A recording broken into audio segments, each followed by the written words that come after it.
હું પંડ્યા આરતી આપ જોઈ રહ્યા છો સ્પાર્ક ટુડે ન્યૂઝ। સિનોરના કુક્કસધામે ભાજપ પક્ષનું પહેલું કાર્યકર સંમેલન યોજવામાં આવ્યું। કાર્યકર સંમેલનમાં 22 ભરૂચ લોકસભાના ઉમેદવાર મનસુખ વસાવા, વડોદરા જિલ્લા ભાજપ પ્રમુખ સતીશ પટેલ, કરજણ ધારાસભ્ય અક્ષય પટેલ, સિનોર તાલુકા ભાજપ પ્રમુખ ચંદ્રવદન પટેલ, એપીએમસીના ચેરમેન સચિન પટેલ સહિત કાર્યકર્તાઓ હાજર રહ્યા। મનસુખ વસાવા કુક્કસધામે આવતાની સાથે જ નાયજી મંદિરે નાયજી મહારાજના દર્શન કરી સંમેલનમાં હાજરી આપી। કરજણના ધારાસભ્ય અક્ષય પટેલ, વડોદરા જિલ્લા ભાજપ પ્રમુખ સતીશ પટેલ, 22 ભરૂચ લોકસભાના ભાજપ પક્ષના ઉમેદવાર મનસુખ વસાવાને બહુમતીથી મતોથી જીતાડવા મેદાને।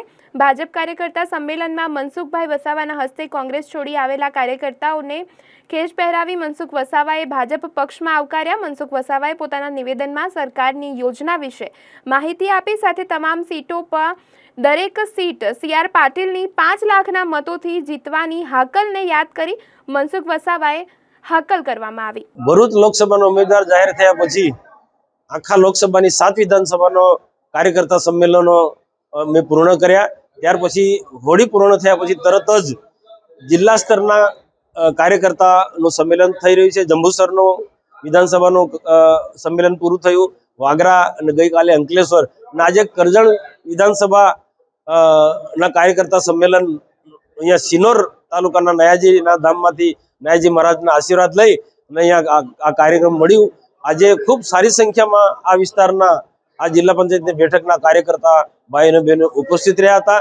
બધા પાસે અમે એ જ અપેક્ષા રાખી છે કે લાભાર્થી સંપર્ક કરવાનો અને આપણે બૂથ જીતવાના સાથે આવનારા બધા દિવસમાં કાર્યકર્તા કામ કરવાનું છે। અને આજના પ્રસંગે કોંગ્રેસના તાલુકા પંચાયતના સભ્ય, બક્ષી મોરચાના કોંગ્રેસના અગ્રણી, આ બધા લોકો ભારતીય જનતા પાર્ટી જે નરેન્દ્રભાઈ મોદીની સરકાર સૌનો સાથ સૌનો વિકાસ અને આખા વિકાસના કામો ખૂબ સુંદર રીતના કરી રહી છે। વિકાસને ધ્યાનમાં રાખીને આ લોકો કોંગ્રેસ છોડીને ભાજપમાં જોડાયા છે, એને અમે આવકારીએ છીએ અને આવનારા દિવસોમાં બધા સાથે મળીને આ વિસ્તારનો વિકાસ કરીશું।